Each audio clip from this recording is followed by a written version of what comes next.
नमस्कार प्यारे विद्यार्थियों, स्वागत है आप सभी का हमारे YouTube चैनल UTV क्लासेस के अंदर।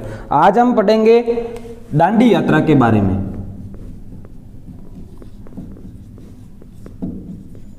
दांडी यात्रा के बारे में अपन को पढ़ना है।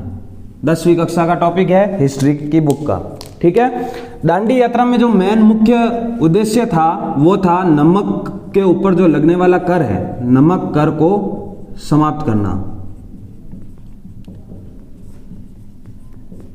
नमक कर को समाप्त करना। 31 जनवरी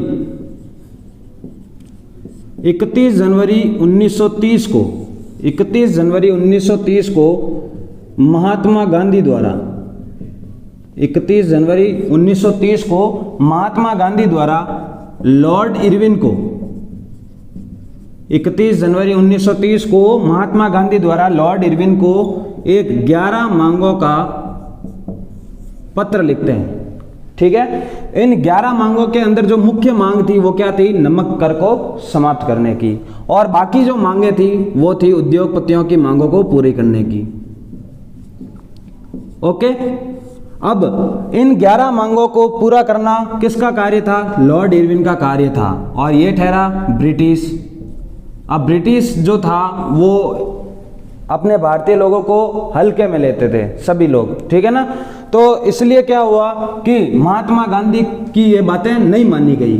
लेकिन महात्मा गांधी ने क्या कहा कि अगर आप 11 मार्च 1930 तक ये मांगे अगर पूरी नहीं करोगे, लॉर्ड इरविन को एक अल्टीमेटम दिया। क्या दिया?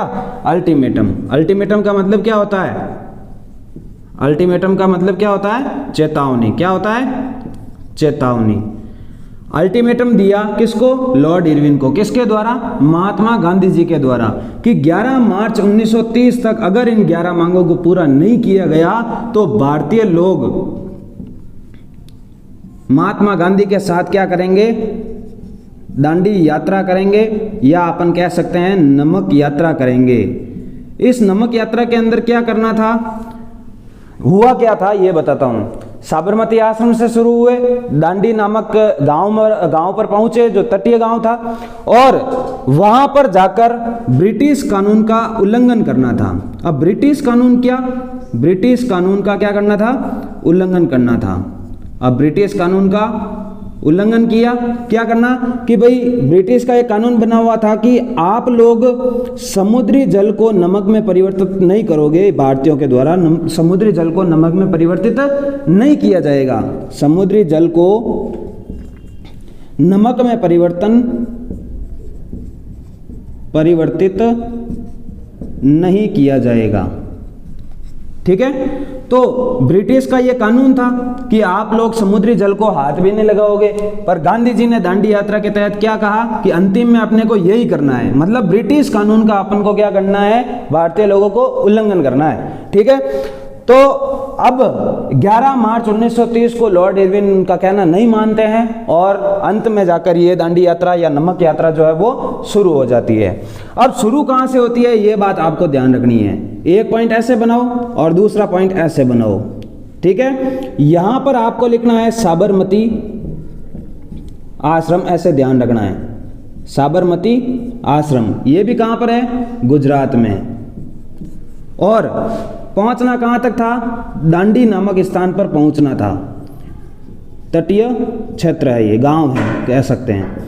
तो दांडी नामक क्षेत्र, तटीय क्षेत्र पर पहुंचना था, और ये भी कहां पर है? तो गुजरात के अंदर है।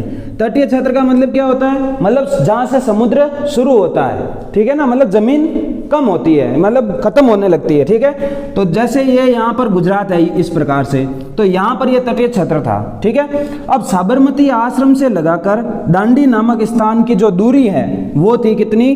240 किलोमीटर की। कितनी थी? 240 किलोमीटर की। बात आती है कि रोज कितने किलोमीटर चलते थे? तो रोज के 10 किलोमीटर वो चलते थे, और 10 किलोमीटर चलने के बाद जो क्षेत्र आता था वहां पर वो जनसभाएं करते थे। वहां पर वो क्या करते थे? जन सभाएं किया करते थे। और जनसभाओं के अंदर केवल और केवल एक ही शब्द को लेकर वो जनसभाएं करते थे या आह्वान करते थे, वो करते थे स्वराज का। किसका करते थे? स्वराज का, कि भाई अपना भारत देश है और भारत देश पर किसका राज होना चाहिए? भारतीयों का, अपने स्वयं का राज होना चाहिए। ठीक है, तो आपको याद रखना है कि साबरमती आश्रम से दांडी नामक स्थान पर पहुंचने के लिए कितनी दूरी थी? 240 किलोमीटर। रोज के 10 किलोमीटर चलते थे। कितने दिन में ये यात्रा पूरी की? तो 24 दिन में पूरी की। कितने दिन में? 24 दिन में। तो और 24 दिन में पूरी की। प्रत्येक शाम को ये जन सभाएं करते थे जिसके अंदर वो स्वराज के लिए क्या करते थे? भाषण देते थे। और वहां पर महिलाएं एवं बच्चे भी उनको देखने के लिए इकट्ठा होते थे, उनकी बातें सुनते थे और इतना मतलब ऐसे बोलते थे देश के लिए कि सभी लोग गंभीर रूप से उनको सुनते थे, महात्मा गांधी जी को। तो इस प्रकार से ये दांडी यात्रा हुई। और फिर देखो 24वें दिन जब दांडी तट पर पहुंचे, दांडी नामक क्षेत्र पर पहुंचे, तो यहाँ पर क्या किया उन्होंने? यही इस ब्रिटिश कानून का क्या किया? उल्लंघन किया। तो यहाँ पर क्या किया? दांडी नामक स्थान पर पहुंचकर समुद्री जल लिया बर्तन में और वहां पर उबालकर उसको नमक के रूप में परिवर्तन किया। ठीक है, तो इस प्रकार से ये ब्रिटिश कानून का उल्लंघन किया गांधी जी ने और नमक बनाया, और जो नमक के ऊपर लगा हुआ कानून था उसको भी गांधी जी ने तोड़ा।